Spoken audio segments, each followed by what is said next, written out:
महोत्सव के बारे में बताएंगे कि क्या हो रहा था। पहले तो आप सभी को नमस्कार। आइए आना तो आइए जी बताइएगा। पहले तो आप सभी को नमस्कार।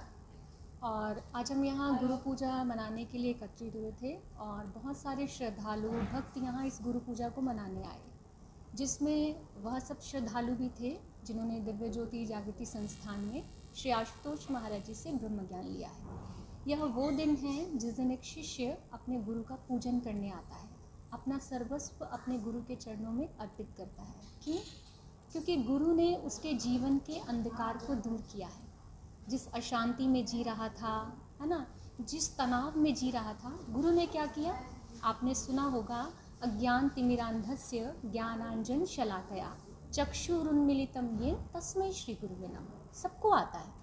और इसका जो आंसर है, जो इसकी एक्सप्लेनेशन है, वो भी बहुत सिंपल है।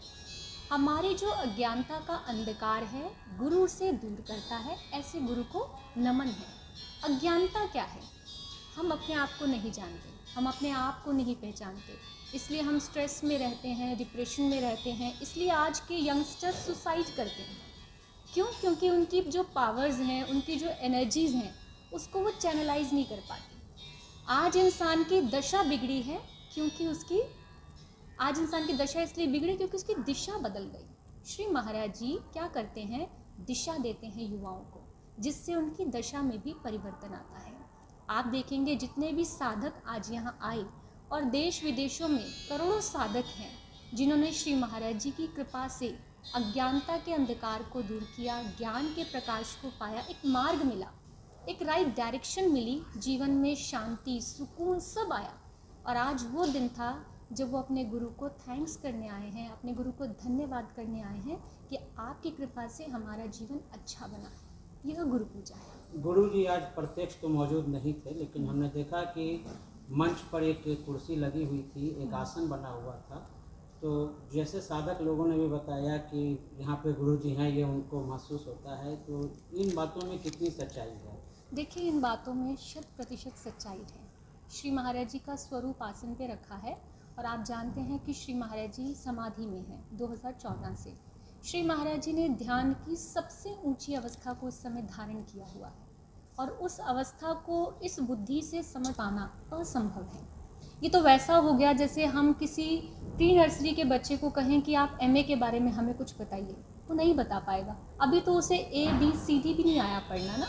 तो अगर कोई सांसारिक व्यक्ति श्री महाराज जी की समाधि के बारे में समझना चाहे, वो ये जानना चाहे कि वो कौन सी अवस्था में है, वो नहीं समझ पाएगा।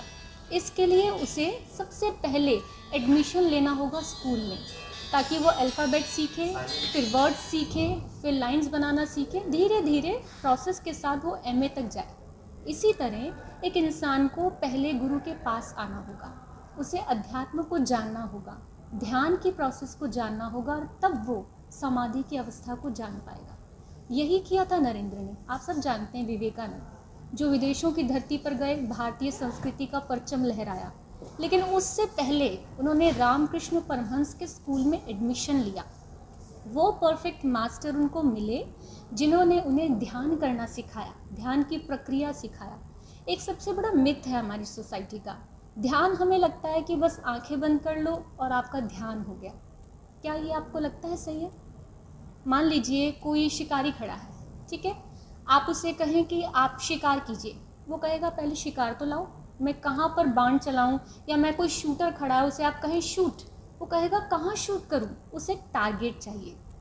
ध्यान भी यही है, हमें अपना ध्यान एकाग्र करना है, अपने चित्त को एकाग्र करना है, पर कहाँ? आंखें बंद करते हैं तो अंधकार है। ध्यान 2 शब्दों से मिलकर बनता है। ध्यान इज इक्वल टू ध्येय प्लस ध्याता। ध्याता मैं हूँ, ध्याता ये है, ध्याता आप हो जो ध्यान करना चाहते हैं। ध्येय क्या है, लक्ष्य क्या है, टारगेट क्या है? जब एक परफेक्ट मास्टर आपकी लाइफ में आते हैं, आपके इस तृतीय नेत्र को खोलते हैं, इट्स अ मिरेकल, ये एक चमत्कार होता है। वो इस तृतीय नेत्र को खोलते हैं, आपको इंट्रोवर्ट करते हैं, और वो परमात्मा रूपी लक्ष्य आपके सामने प्रकट कर देते हैं।